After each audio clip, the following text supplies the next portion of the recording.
Kolesterol sering disebut sebagai musuh utama kesehatan jantung. Namun, mengapa sesuatu yang diproduksi sendiri oleh tubuh justru dapat menjadi berbahaya? Tahukah kamu bahwa hampir setiap sel di dalam tubuh kita membutuhkan kolesterol untuk bertahan hidup? Namun, zat yang sangat dibutuhkan ini juga dapat menjadi pemicu utama terjadinya penyakit jantung dan stroke jika jumlahnya tidak terkontrol. Pada video ini kita akan membahas secara singkat dan sistematis tentang patofisiologi kolesterol, dimulai dari bagaimana kolesterol terbentuk di dalam tubuh, bagaimana kolesterol diangkut dalam darah, hingga bagaimana kelebihan kolesterol dapat menyebabkan penyempitan pembuluh darah dan dapat memicu terjadinya penyakit kardiovaskular.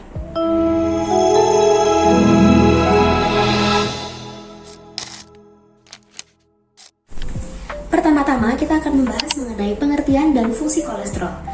Kolesterol adalah senyawa lipid golongan sterol yang bersifat tidak larut dalam air. Oleh karena itu, kolesterol tidak dapat beredar bebas di dalam darah dan membutuhkan sistem transport khusus.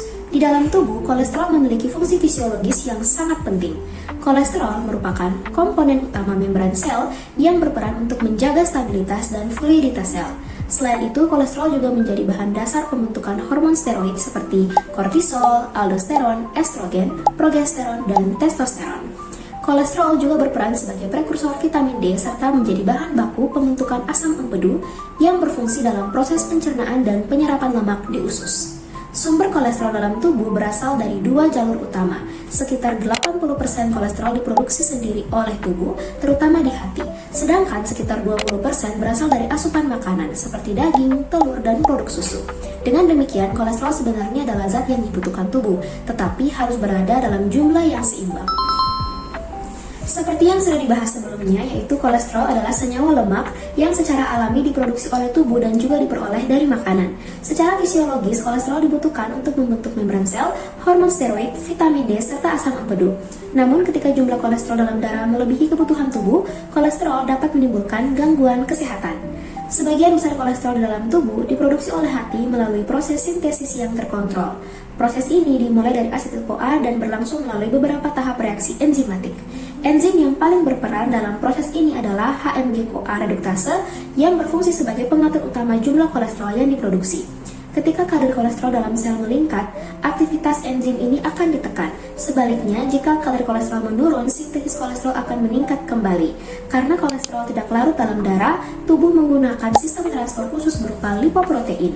Kolesterol dari hati dan usus akan dibungkus dalam lipoprotein dan diedarkan melalui darah. Salah satu lipoprotein yang paling penting adalah LDL atau low density lipoprotein. Dia bertugas mengantarkan kolesterol dari hati ke jaringan tubuh. Namun, apabila kadar LDL terlalu tinggi, kolesterol akan menumpuk di dinding pembuluh darah.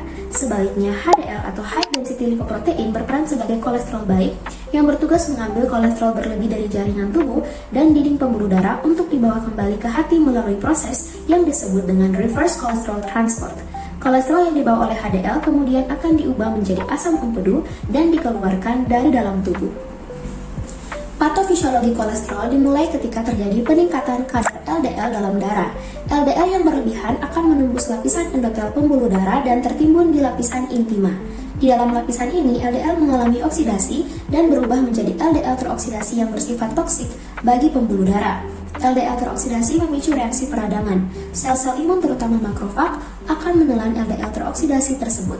Makrofag yang dipenuhi kolesterol akan berubah menjadi sel busa atau foam cells. Akumulasi sel busa ini membentuk lesi awal yang dikenal sebagai fatty streak.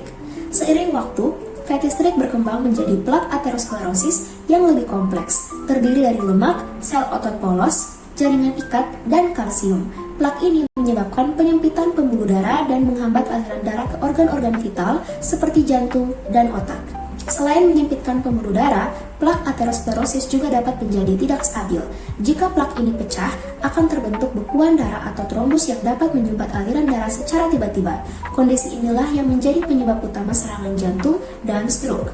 Dengan demikian, patofisiologi kolesterol menggambarkan bagaimana ketidakseimbangan antara produksi, transport, dan pembuangan kolesterol, khususnya peningkatan LDL dan penurunan fungsi HDL, dapat memicu proses aterosklerosis dan meningkatkan risiko penyakit kardiovaskular. Selanjutnya, kita akan membahas mengenai faktor risiko yang mempercepat patofisiologi kolesterol. Beberapa faktor dapat mempercepat terjadinya gangguan metabolisme kolesterol dan proses terjadinya aterosklerosis. Faktor-faktor ini dapat bersifat gaya hidup maupun kondisi medis tertentu. Seperti pola makan tinggi lemak jenuh dan lemak trans dapat meningkatkan kadar LDL dalam darah. Kurangnya aktivitas fisik dan obesitas juga berperan dalam menurunkan kadar HDL dan meningkatkan resistensi insulin.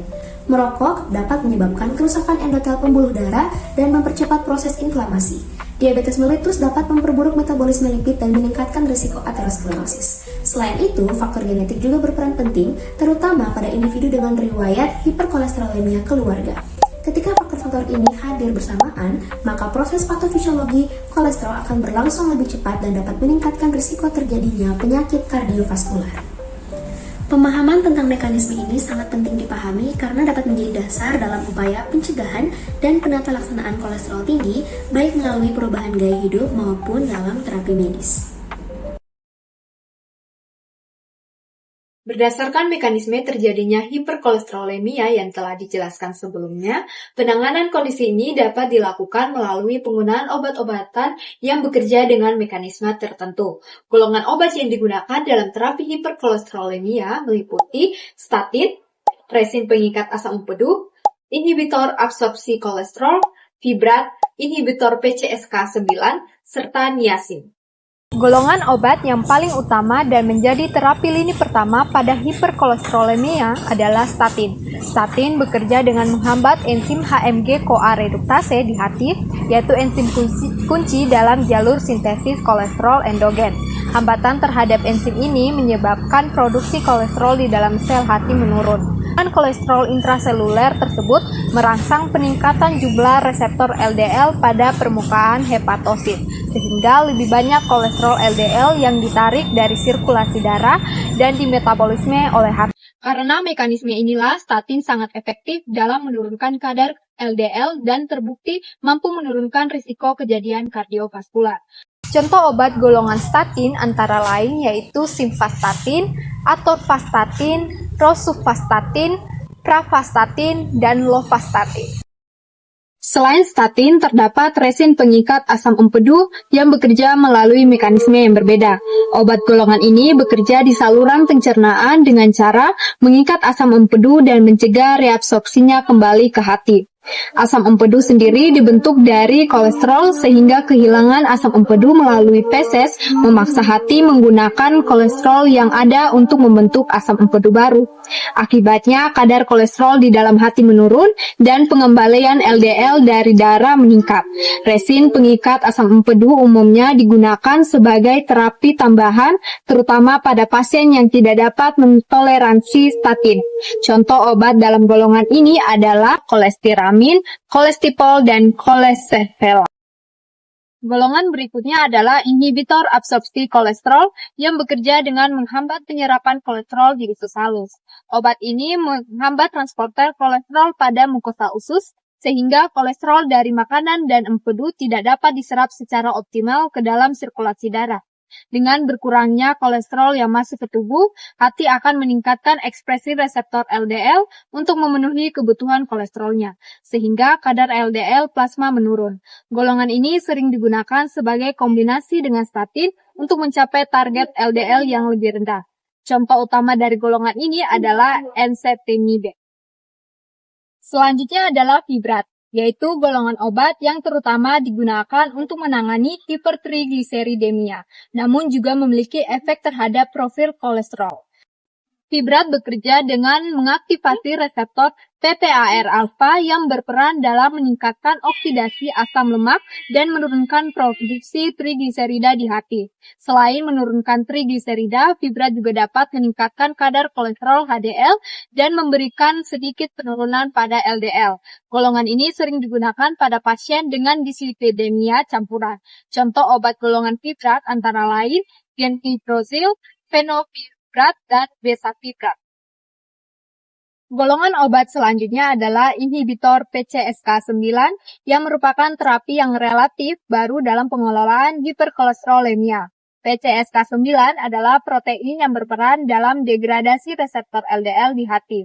Dengan menghambat protein ini, jumlah reseptor LDL pada permukaan hepatosit dapat dipertahankan sehingga pengambilan LDL dari sirkulasi darah menjadi lebih efektif. Golongan ini sangat efektif dalam menurunkan kadar LDL dan biasanya digunakan pada pasien dengan risiko kardiovaskular tinggi, hiperkolesterolemia familial, atau pada pasien yang tidak mencapai target LDL meskipun sudah menggunakan statin dosis maksimal. Contoh obat golongan inhibitor PCSK9 adalah alirocumab dan evolocumab. Golongan terakhir yang digunakan dalam terapi hiperkolesterolemia adalah niacin atau asam nikotinat. Niacin bekerja dengan menghambat pelepasan asam lemak bebas dari jaringan adiposa sehingga mengurangi sintesis FLDL di hati. Penurunan FLDL ini akan diikuti dengan penurunan kadar LDL serta meningkatkan kadar kolesterol HDL. Meskipun efektif, penggunaan niacin saat ini lebih terbatas karena sering menimbulkan efek samping seperti Cushing, gangguan gastrointestinal, dan gangguan hati. Obat dalam golongan ini dalam sediaan immediate release dan extended release.